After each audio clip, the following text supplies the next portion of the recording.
ઓમ શ્રી ગણેશાય નમઃ. જય શ્રી કૃષ્ણ મિત્રો. વટ સાવિત્રી વ્રત કથા અને પૂજા વિધિ. બબ્બે તિથિ પડે છે આ વખતે વટ સાવિત્રીની. તો કઈ તારીખે વ્રત કરવું એ સર્વ કાંઈ આપણે આ વિડીયોમાં સાંભળીશું. સરળ પૂજા વિધિ છે જે તમે જાતે કરી શકો છો, એ પણ આપણે આ વિડીયોમાં સાંભળીશું. ઓમ સૂર્યપુત્રાય વિદ્મહે મહાકાલાય ધીમહિ તન્નો યમઃ પ્રચોદયાત. આજે આપણે સાંભળીએ જેઠ માસની શુક્લ પક્ષની 13મી તિથિથી લઈને જેઠ માસની પૂર્ણિમા સુધી ચાલતું વ્રત. આ વ્રત કેવી રીતે કરશું, પૂજા વિધિ શું છે, આ વ્રતના પારણા કેવી રીતે કરવાના અને આ વ્રતનું શું મહાત્મય છે, એ સર્વ આપણે આ વિડીયોમાં સાંભળીએ. વટ સાવિત્રી વ્રતની સંપૂર્ણ જાણકારી અને પૂજા મુહૂર્ત શું છે. જો મિત્રો આપને આ વિડીયો પસંદ આવે તો લાઈક કરજો, શેર કરજો અને આ ચેનલમાં જો તમે પહેલી વખત આવ્યા છો તો સબસ્ક્રાઇબ જરૂર કરી દેજો. ધન્યવાદ. અખંડ સૌભાગ્ય આપનાર વ્રત એટલે વટ સાવિત્રી વ્રત. આપણા હિન્દુ પંચાંગ અનુસાર હિન્દુ ધર્મમાં વ્રત ઉપવાસનું ઘણું મહત્વ છે. તેમાંથી વર્ષમાં કઠણ વ્રત આવતું વટ સાવિત્રી વ્રત, જે વ્રત જેઠ માસના સુદ પક્ષની 13થી લઈને પૂર્ણિમા સુધી ચાલે છે. તેમાં 2 દિવસ ઉપવાસ ફરાળ કરીને ઉપવાસ કરવામાં આવે છે અને ત્રીજો દિવસ જે છે એ નકોરડો રહેવામાં આવે છે. અબીલ, ગુલાલ, કંકુથી વડના વૃક્ષની પૂજા કરવાની હોય છે, જળથી સિંચવામાં આવે છે અને સૂતરના તાતણા વીંટીને પ્રદક્ષિણા કરવામાં આવે છે. આ વ્રત કરવાથી સૌભાગ્યવતી સ્ત્રીઓને સૌભાગ્ય અખંડ રહે છે, પતિનું આયુષ્ય વધે છે, સુખ પ્રાપ્તિ થાય છે, સંસારનું સર્વ સુખ મળે છે. જેઠ માસમાં શુક્લ પક્ષની 13થી લઈને પૂર્ણિમા સુધીનું આ વ્રત છે. જો આપણાથી 3 દિવસ વ્રત ન થાય તો ઘણી બહેનો માત્ર પૂર્ણિમાનો 1 દિવસ વ્રત કરે છે. જેઠ પૂર્ણિમાનું વ્રત સાવિત્રીનું વ્રત કરી શકાય છે. સૌપ્રથમ આપણે મુહૂર્ત જાણીએ કે તિથિ ક્યારે આરંભ થાય છે.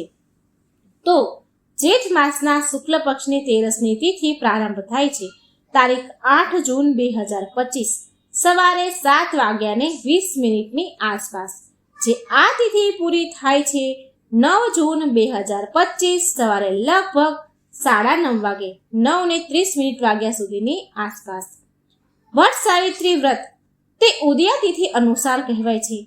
એટલા માટે આ વ્રત તારીખ 9 જૂન 2025 ના દિવસે શરૂ થશે.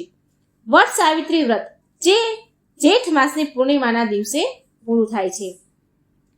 આ પૂર્ણિમાના મુહૂર્ત વિશે જાણીએ તો પૂર્ણિમા તિથિ ક્યારે આરંભ થાય છે અને ક્યારે પૂરી થાય છે. તો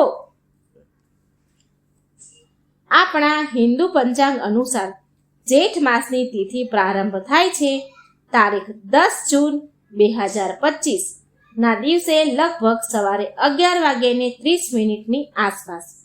જે આ તિથિ પૂરી થાય છે 11 જૂન 2025 બપોરના લગભગ 1:13 આસપાસ.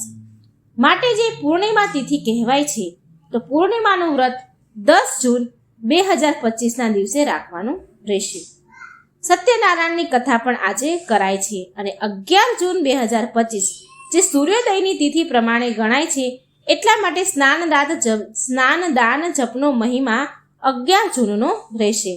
માટે જે ભક્તો આજે સૂર્યોદયની તિથિ પ્રમાણે વ્રત રાખવા માંગતા હોય તો પૂર્ણિમાનું તે રાખી શકે છે 11 જૂન 2025 બુધવારના દિવસે.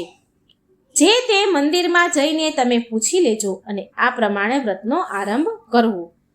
ગામ શહેર પ્રમાણે અલગ અલગ 2 તિથિઓ પડે છે, એટલે અલગ અલગ રીતે બધા માનતા હોય છે. તો તમે જ્યાં પણ રહો છો ત્યાં આસપાસ મંદિરોમાં જઈને તમે ખાતરી કરી લેજો, કારણ કે 2 તિથિ પડે છે. જે જ્યાંનો નિયમ હોય એ પ્રમાણે વટ સાવિત્રી વ્રત પૂર્ણિમાનું આરંભ કરવું.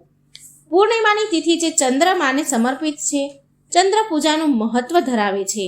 માટે રાત્રે જ્યારે ચંદ્ર દર્શન થાય છે, જેને આપણે ફૂલ મૂન કહીએ છીએ, તો એ 10 જૂન 2025 ના દિવસે ચંદ્ર દર્શન થશે.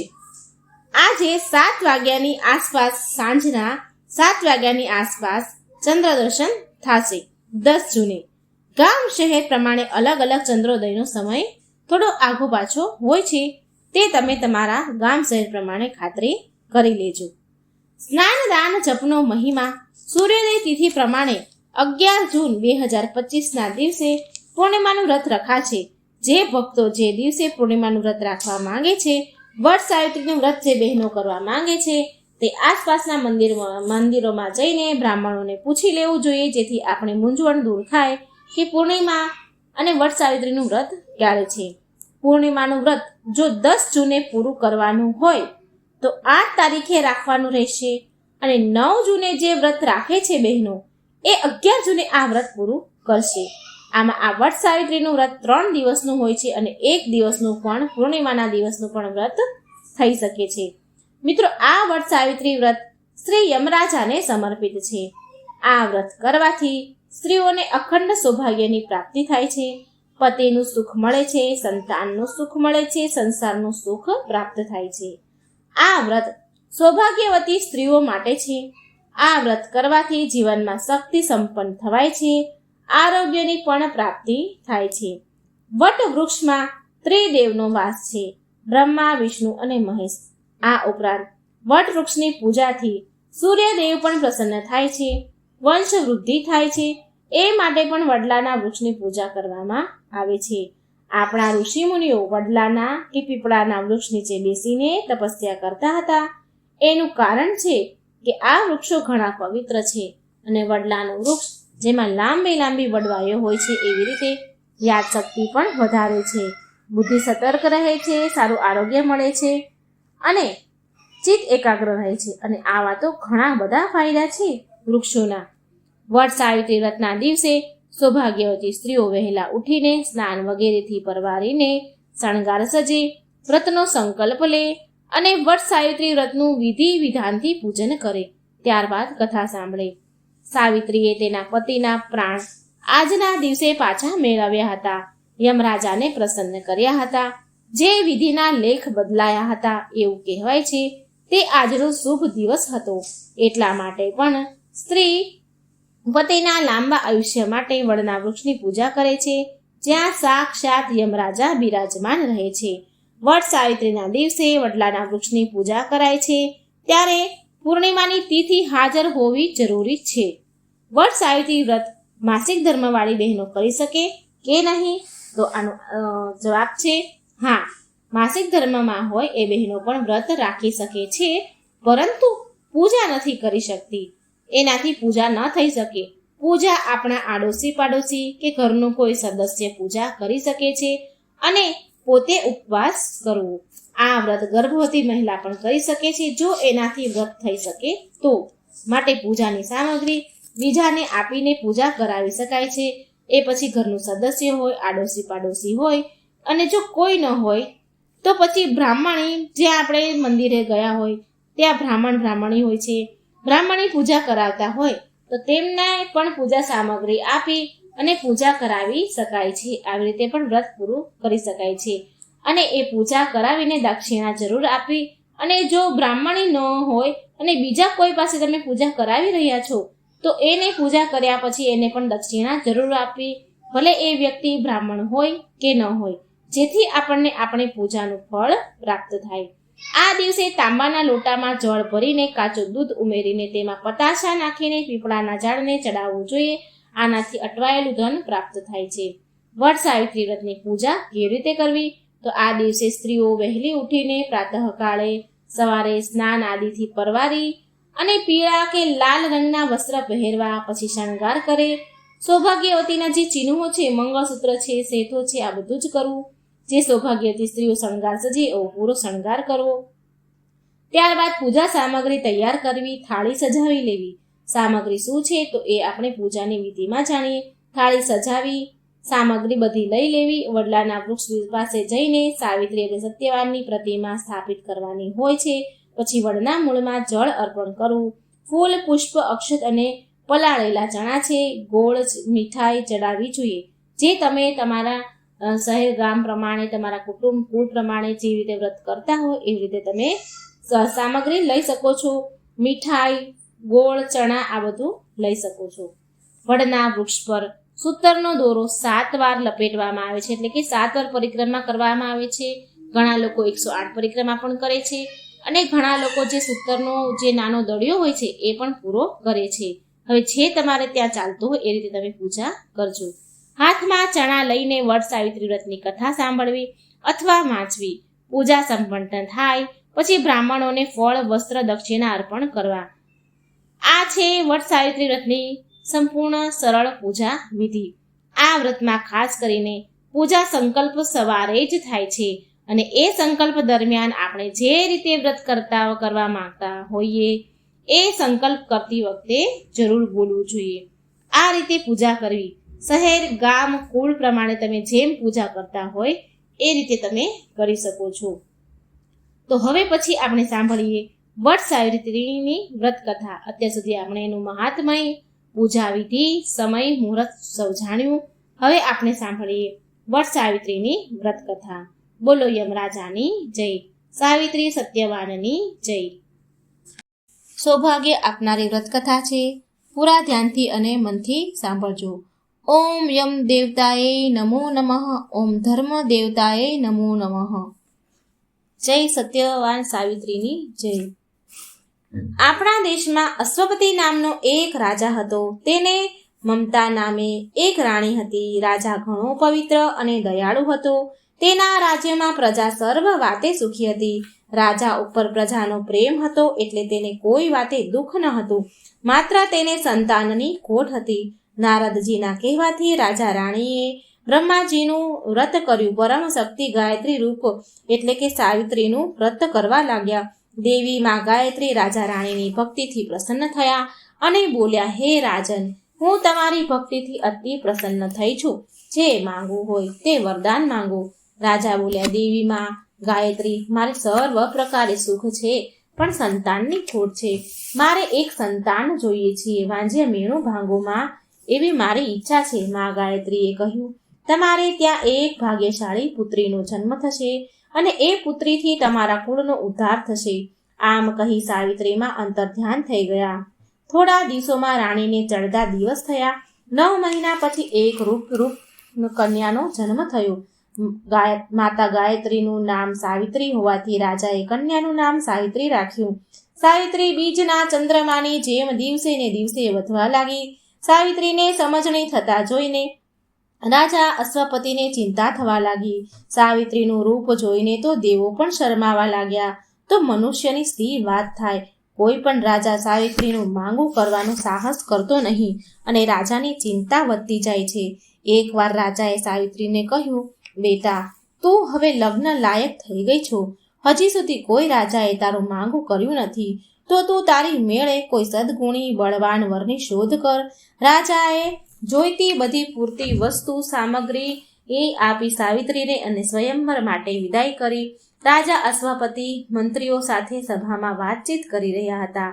એટલામાં ત્યાં નારદ મુનિ આવી પહોંચ્યા. નારદ મુનિને પોતાની ત્યાં આવેલા જોઈને રાજાએ આદર સત્કાર પૂર્વક આસન પર બેસાડ્યા. એટલામાં ત્યાં સાવિત્રી આવી ગઈ. તે પોતાના પિતા તથા નારદ મુનિને પગે લાગી અને પાસે ઊભી રહી ગઈ. સાવિત્રીને જોઈને નારદજીએ પૂછ્યું કે હે રાજન, સાવિત્રી તો હવે ઘણી મોટી થઈ ગઈ છે. તેના લગ્ન કેમ નથી કરાવી રહ્યા? અરે સાવિત્રી, તું કેમ કઈ બોલતી નથી? તારી શું ઈચ્છા છે? સાવિત્રીએ કહ્યું કે પાસે આશ્રમમાં દ્યુમસેન નામના એક રાજા છે. તેમના પુત્ર સત્યવાનને મેં વરમાળા પહેરાવી છે. તેમને મેં સ્વામી રૂપે સ્વીકાર્યા છે. નારદજીએ વાત સાંભળીને નારદજીને તો નવાઈ લાગી. તેમણે રાજા અશ્વપતિને કહ્યું કે સત્યવાનના માતા પિતા સત્ય બોલનારા છે. સત્યવાન પણ સત્ય પાળનારો છે. તે રૂપમાં ગુણમાં સર્વથી શ્રેષ્ઠ છે. પણ એક વાત એવી છે કે જેની આગળ બધા જ ગુણો હોવા છતાં નકામા છે. રાજા અશ્વપતિને ઘણી ચિંતા થઈ. તેમને પૂછ્યું, કહો મુનિરાજ, એવી તે શું વાત છે? નારદજીએ કહ્યું કે સત્યવાનના આયુષ્યમાં માત્ર 1 જ વર્ષ ખૂટે છે. આ સાંભળી રાજાને ઘણો આઘાત થયો. આ સાંભળી સાવિત્રીને બીજો યોગ્ય વર શોધવા માટે ઘણી સમજાવી. નારદજીએ પણ બીજો વર શોધવાની શિખામણ આપી. પણ સાવિત્રી 1ની 2 ન થઈ. એણે કહ્યું કે સતી સ્ત્રીનું વચન એક જ હોય છે. મેં જેને હૃદયથી પતિ માન્યો છે એ જ ખરો. હવે બીજો મારે ભાઈ સમાન છે. જે ભાગ્યમાં હશે તે થશે, જેવા વિધિના લેખ. સાવિત્રીને અડગ શ્રદ્ધા આગળ રાજાનું પણ કંઈ ચાલ્યું નહીં. નારદજીએ પણ સાવિત્રીની ઈચ્છા પ્રમાણે કરવાની સંમતિ આપી અને ત્યાંથી ચાલતા થયા. અશ્વપતિ સાવિત્રીને લઈને દ્યુમ્નસેનના આશ્રમમાં ગયા. દ્યુમ્નસેનને એક ઝાડ નીચે બેઠેલા જોયા. ત્યાં જઈ તેમને પગે લાગ્યા અને આંખે આંધળા હોવાથી દ્યુમ્નસેને પૂછ્યું કે તમે કોણ છો? અશ્વપતિ બોલ્યા, હે રાજન, મારું નામ અશ્વપતિ છે. મારી પુત્રી સાવિત્રીનું આપના પુત્ર સત્યવાન સાથે લગ્ન કરવા આવ્યો છું. લગ્નની વાત સાંભળતા જ દ્યુમ્નસેન બોલી ઉઠ્યા, રાજા, તમે શું કહો છો? તમારી પુત્રીના લગ્ન સત્યવાન સાથે? અશ્વપતિ બોલ્યા કે એમાં નવાઈ જેવું શું છે? મારી પુત્રીએ પોતાની ઈચ્છાથી જ સત્યવાનને પસંદ કર્યો છે. દ્યુમ્નસેને ગંભીરતાથી કહ્યું, રાજા, તમે જાણો છો કે મારું રાજ્ય રૂકમી નામના બળવાન શત્રુએ પડાવી લીધું છે. હું આંધળો અને વૃદ્ધ હોવાથી રાજ્ય પાછું મેળવી શકું તેમ નથી. હું વનમાં ઝૂંપડી બાંધીને રહું છું, પડ્યો રહું છું, વનફળ ખાઈને દાડા કાઢું છું. મારો પુત્ર પણ વનફળો ઉપર જીવે છે. મને આ સંબંધ યોગ્ય લાગતો નથી. હું તમારી ફૂલ જેવી કોમળ પુત્રીને દુઃખ દેવા માંગતો નથી. અનેક રીતે સમજાવ્યા દ્યુમ્નસેને અશ્વપતિને અને સાવિત્રીને, પણ સાવિત્રી એક લગીરે ન ડગી. છેવટે દ્યુમ્નસેને અશ્વપતિની વાત સ્વીકારી અને સત્યવાનનું લગ્ન સાવિત્રી સાથે કર્યું. સત્યવાન અને સાવિત્રી હળી મળીને રહેવા લાગ્યા. સાવિત્રીના હૃદયમાં ઊંડી ઊંડી ચિંતા હતી. નારદજીએ તેનું આયુષ્ય ટૂંકું છે એમ કહેલું. તે દિવસથી સાવિત્રી વેદ માતા સાવિત્રીનું વ્રત કરવા લાગી. પોતાના સ્વામીનું મૃત્યુ અમુક દિવસે છે એવો નિર્ણય કરી મનમાં અને મનમાં દિવસો ગણવા લાગી. હવે સત્યવાનના મૃત્યુમાં માત્ર ને માત્ર 3 દિવસ ખૂટતા હતા. સાવિત્રીનું મન તો આકુળ વ્યાકુળ થવા લાગ્યું. તેને એક મન અને એક ચિત્તથી સાવિત્રી વ્રત કરવા લાગી. તે ગદગદ હૃદયે રાત દિવસ માતા સાવિત્રીનું ધ્યાન ધરતી હતી. 2 દિવસ વીતી ગયા. આજે તો સત્યવાનનું મૃત્યુ હતું. રોજના નિયમ પ્રમાણે સત્યવાન કુહાડી લઈને વનમાં લાકડા કાપવા નીકળ્યો. સાવિત્રીની ઈચ્છા હતી કે આજે આખો દિવસ તેના સ્વામી સાથે રહેશે.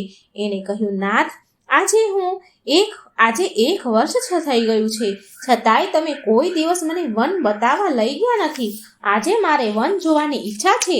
સત્યવાને કહ્યું, મારી ના નથી. માતા પિતાની આજ્ઞા મળે તો ચાલો. સાવિત્રીએ સાસુ સસરાની આજ્ઞા લીધી અને સત્યવાન સાથે વનમાં જવા નીકળી. વનમાં જાત જાતના ઝાડવા અને પક્ષીઓના નામ પૂછતા સાવિત્રી પતિની સાથે સાથે ચાલતી હતી. બંને જણા થોડે દૂર પહોંચ્યા. ત્યાં એક સુકાયેલું ઝાડ હતું. સત્યવાન કુહાડાથી ઝાડ કાપવા માટે ગયો. સત્યવાને જેવો કુહાડ્યો માર્યો તેવો જ તેના માથામાં ભારે સણકો આવ્યો. આંખે અંધારા આવવા લાગ્યા અને થોડી વારમાં તો તે ભોંય પર ઢળી પડ્યો. સાવિત્રી પોતાના ખોળામાં પતિનું માથું લઈને રડવા લાગી, દબાવવા લાગી. એટલામાં ભયંકર કાળા રંગવાળો, તેજસ્વી અને વિશાળ આકૃતિવાળો એક પુરુષ આવીને ઊભો રહ્યો. આવા ભયંકર આકૃતિ જોઈને પણ સાવિત્રી જરા પણ ડરી નહીં. સાવિત્રીએ પૂછ્યું, તમે કોણ છો? તમે કેમ અહીં ઊભા છો? આવનાર બોલે છે કે, હે પુત્રી, હું યમ છું. તારા પતિનું આયુષ્ય પૂરું થવાથી તેને લઈ જવા આવ્યો છું. સાવિત્રીએ યમરાજાને ઓળખ્યા અને કહેવા લાગી કે, હે યમરાજા, મેં તો એવું સાંભળ્યું છે કે તમારા દૂતો મનુષ્યને લેવા આવે છે, તો તમે પોતે કેમ આવ્યા છો? યમરાજા બોલ્યા, સત્યવાન સદા સત્ય બોલનારો અને સદાચારી છે, એટલે એને લઈ જવાનું મારા દૂતોનું કામ નથી. આવા પવિત્ર પુરુષને લેવા હું પોતે જ આવું છું. એમ કહીને યમરાજાએ પાશ નાખ્યું અને સત્યવાનના દેહમાંથી અંગૂઠા જેવડા પ્રાણને બળપૂર્વક ખેંચી કાઢ્યા. સત્યવાનનો દેહ નિષ્ક્રિય થઈને પડ્યો છે. યમરાજા સત્યવાનનો પ્રાણ લઈને દક્ષિણ દિશામાં ચાલતા થયા. પતિના મૃત્યુથી સાવિત્રીને અપાર દુઃખ થયું. તેને મૂર્છા આવી ગઈ. ઘડીક વાર તો તેને યમરાજા ઉપર ક્રોધ આવ્યો, પણ એમાં યમરાજા શું કરે? સાવિત્રી પોતાના પતિને ઝાડ નીચે મૂકીને દુઃખી હૃદયથી વિલાપ કરતી કરતી યમરાજાની પાછળ પાછળ ચાલવા લાગી.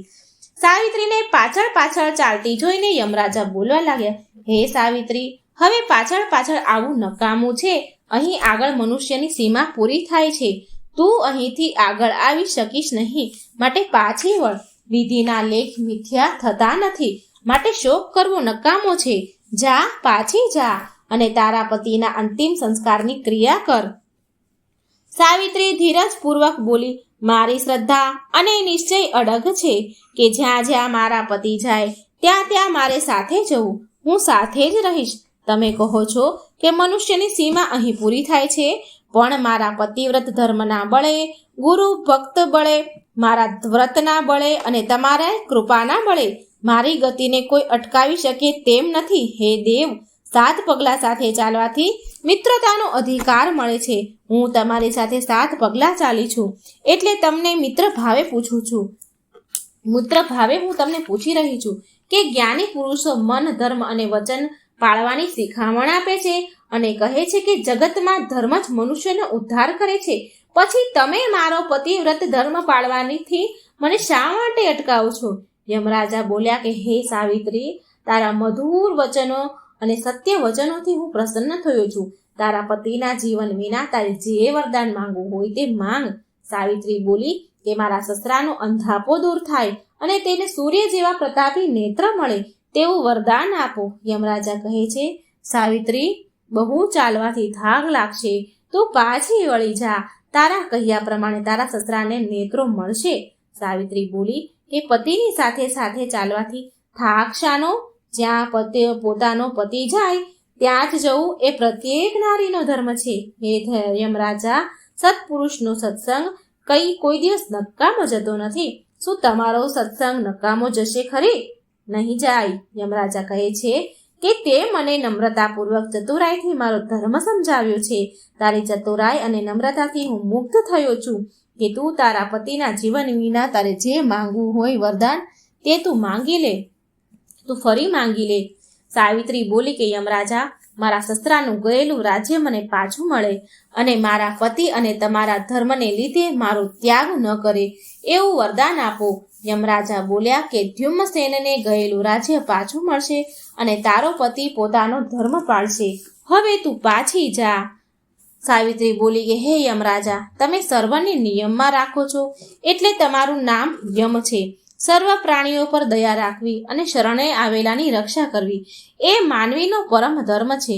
એવો ઉપદેશ તમે આપો છો તો હું પણ તમારા શરણે છું. તમે મારી રક્ષા કરો. યમરાજા બોલ્યા, તારા પવિત્ર વચનો સાંભળતા મારી તરસ બુઝાતી નથી, છીપાતી નથી. ખરેખર એમ થાય છે કે તારી પાસેથી ધર્મ વચનો સાંભળ્યા જ કરું. હું તારા ઉપર અત્યંત પ્રસન્ન છું. તારા પતિના જીવન વિના જે જોઈએ એ ત્રીજું વરદાન માંગ.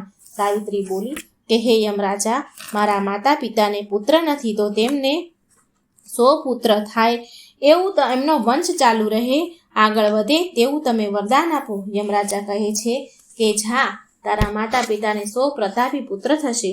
હવે તું પાછી વળી જા, કારણ કે તું ઘણી દૂર આવી ગઈ છે. સાવિત્રી બોલી, હે યમરાજા, મારા પતિ અને તમારા જેવા સત્પુરુષો સાથે હોવાથી મને કોઈ ડર લાગતો નથી, કંઈ દૂર લાગતું નથી. સત્પુરુષોના હૃદય સદાય પવિત્ર હોવાથી બધા જ માણસો સંતનો વિશ્વાસ કરે છે. હું પણ તમારા વિશ્વાસે જ ચાલી રહી છું. યમરાજા બોલ્યા, હે સતી, તારા વચનોથી હું બહુ પ્રસન્ન છું. માટે તારા પતિના જીવન વિના તારે જે જોઈએ તે વરદાન માંગ. તે ઘણી દૂર આવી ગઈ છો, માટે તું પાછી વળી જા. સાવિત્રી બોલી કે મને 100 બળવાન પુત્ર થાય તેવું વરદાન આપો. યમરાજા બોલ્યા, જા, તને 100 બળવાન પુત્ર થશે. હવે તું એક ડગલું આગળ ભર્યા વિના પાછી વળી જા. સાવિત્રી બોલી, હે યમરાજા, સંસારમાં સત્પુરુષોનું વચન એક જ હોય છે. સતી સ્ત્રીને પતિ એક જ હોય છે. સતી સ્ત્રીઓને પતિ એક જ હોય છે. સતી સ્ત્રીઓને પતિ વિના સ્વર્ગ પણ નકામું છે, પતિ વિના લક્ષ્મી નકામી છે અને પતિ વિના જીવન પણ નકામું છે. યમરાજા બોલ્યા કે હવે તું પાછી જા. તારી વાણી સાંભળતા હું થાકું તેમ નથી, પણ તારા આવવાની સીમા ઘણી દૂર રહી ગઈ છે. માટે જે જોઈએ તે છેલ્લે અતિ ઉત્તમ વરદાન માંગી લે અને પાછી જા. સાવિત્રી બોલી, તમારું વચન સત્ય થાય તે જ માંગુ છું. મને 100 બળવાન પુત્ર થાય એવું મને વચન આપ્યું, પણ જો તમે સત્યવાનને લઈ જશો તો મારે 100 પુત્ર ક્યાંથી થશે? મારે મારા સ્વામીને જીવનદાન આપો, નહીં તો તમારું વચન મિથ્યા થશે. યમરાજા બોલ્યા, હે સતી, તારા પતિને જીવનદાન આપું છું. જા, તારા સ્વામીને લઈ જા. તારા સ્વામીનું આયુષ્ય 400 વર્ષનું થશે. યમરાજાના આશીર્વાદ લઈને સાવિત્રી સત્યવાનને લઈને પાછી વળી.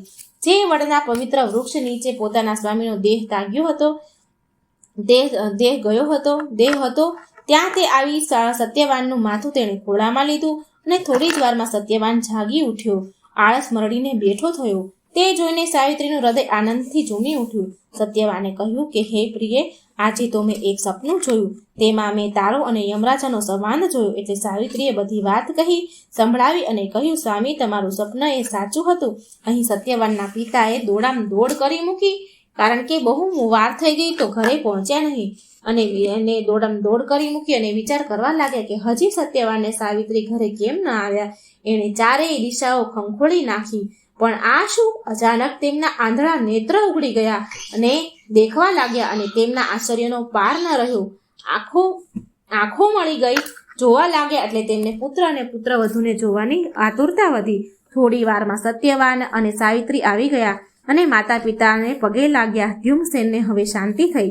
સત્યવાને બધી વાત કહી. પિતાને આંખો મળવાનું કારણ પણ સાવિત્રીના વ્રતનો પ્રભાવ છે એમ કહ્યું, એમ તેમને સંભળાવ્યું. ધ્યુમસેને તો સાવિત્રીના માથા ઉપર હાથ ફેરવા લાગ્યા. એટલામાં એક દૂત આવ્યો અને સમાચાર લાવ્યો કે દુષ્ટ રૂક્મીએ પડાવી લીધું હતું જે રાજ્ય, તો તેના પર બીજા રાજાએ ચડાઈ કરીને પાછું મેળવી છે. તેઓ આપને તમારું રાજ્ય સંભાળવા માટે બોલાવે છે. ધ્યુમસેન તેના સત્યવાન અને સાવિત્રીને સાથે લઈને તેની રાજ્યમાં ગયા અને સુખેથી રાજ્ય કરવા લાગ્યા.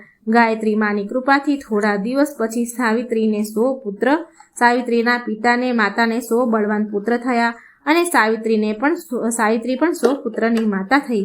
એવો આ વટ સાવિત્રી વ્રતનો પ્રભાવ છે. બોલો સત્યવાન સાવિત્રીની જય. બોલો ધર્મરાજા યમરાજાની જય. મિત્રો, વાર્તા સારી લાગે તો વિડીયો લાઈક કરજો, શેર કરજો અને આ ચેનલને સબસ્ક્રાઈબ પણ જરૂર કરજો. જય શ્રી કૃષ્ણ. રાધે રાધે. Thank you.